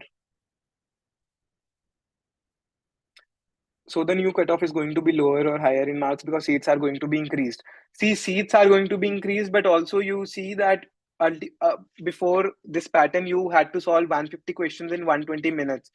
This was a whole new, this was an entirely new ball game when you did not did not even have 1 minute for every question. But now that you know that time is by your side and you have this significant advantage of not having 30 more questions, I think cutoff will either remain the same or increase by 1 to 2 marks depending on how the GK and QT comes. Because CR consortium is known for giving very easy CR. So do not worry a lot about CR. CR is coming very easy peasy for the last 2 3 years. So I think it should be the same this year as well. But depending on how GK comes and how QT comes, I think either the cutoff should remain same or might increase because now you have the advantage of time. uh, Initially when the pattern changed, I thought the cutoff will decrease, but observing mock scores, I have seen that people now have 120 minutes for 120 questions. You do not have the burden of an additional section of 30 minutes, 30 questions now. So people can spend a little more time comprehending and reading passages properly. So I think that will affect scores in legal, English, and CR. But still, then the final cutoff will depend on GK and QT.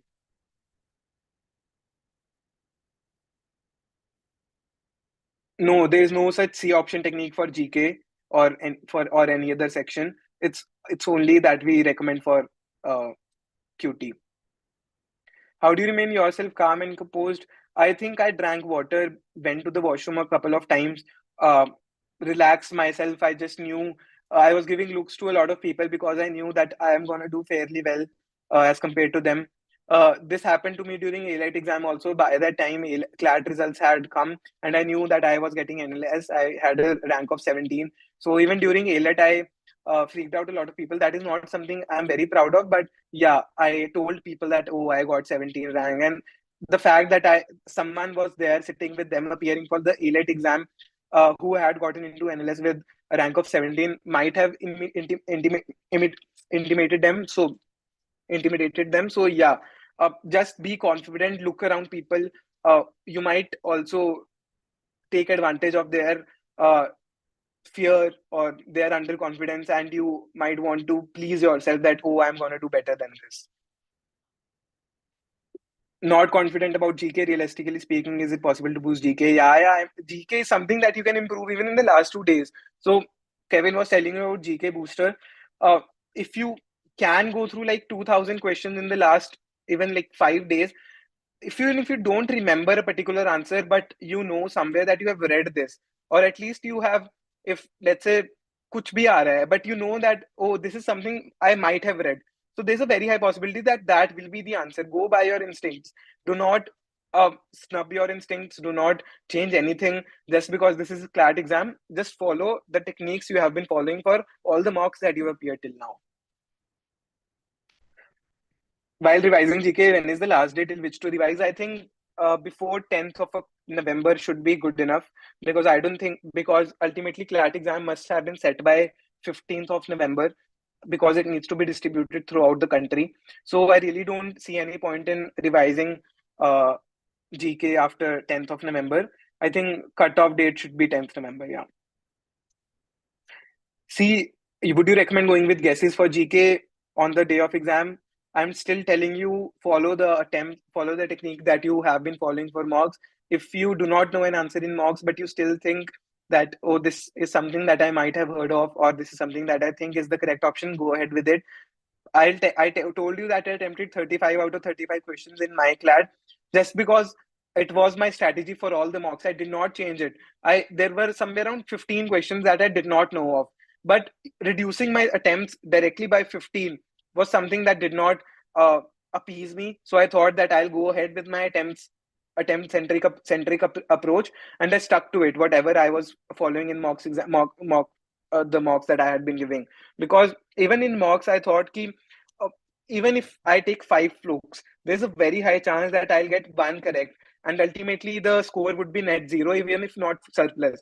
But I always thought ki, even if I was able to get 2 options, I always thought that there is a very high chance that even if I take 5 flukes, I'll end up in a surplus positive score. So that was my strategy, not recommended for all. But if you think this is something that you have been following for quite some time now, go ahead with it.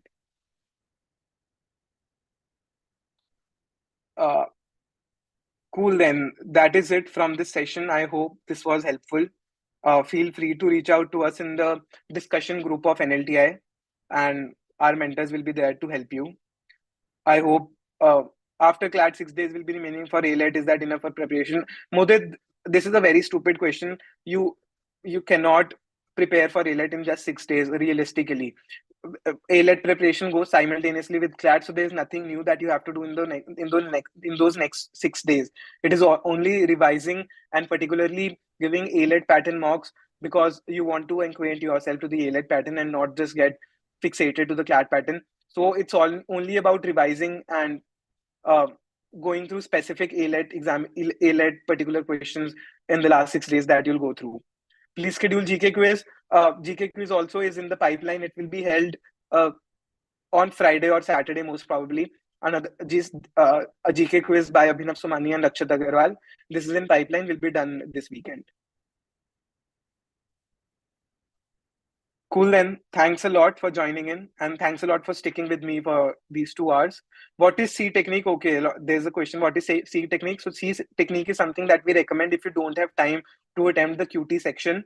If, let's say, you have attempted 5 questions in QT and you're left with only 30 seconds for the next passage, you attempt all C options in the next 5 questions, because there's a very high chance that you'll get at least 2 correct. Even if you don't get at least 2 correct, a super high chance that you'll get at least 1 correct. So ultimately, your score would be net zero, no positives, no negatives. So if you don't have time to attempt the QT section, go ahead and blindly mark C option for all the 5 questions of a particular passage. This is of a particular passage. You can't do this key option. Question 1 में A कर दिया select, question B में 2, question 2 में B, question 3 में C. This will fuck up entirely everything. Stick to one option. Even if you do not trust me, and if you want to go ahead with sticking blindly marking option B, go ahead with it, but do not do this key question 1 may you mark option A, question 2 may you mark option B, and C in 3. This is not something that can be done. Stick to one option A, B, C, D, but we suggest C, and blindly mark option C for all 5 questions of one particular passage if you don't have time. This is only in a crisis situation. Do not stick to it just because you want to attempt another passage of another section. This is only in crisis situation where you have done everything else and you just want to take one last shot and do this. Cool, then. Thanks a lot for joining in.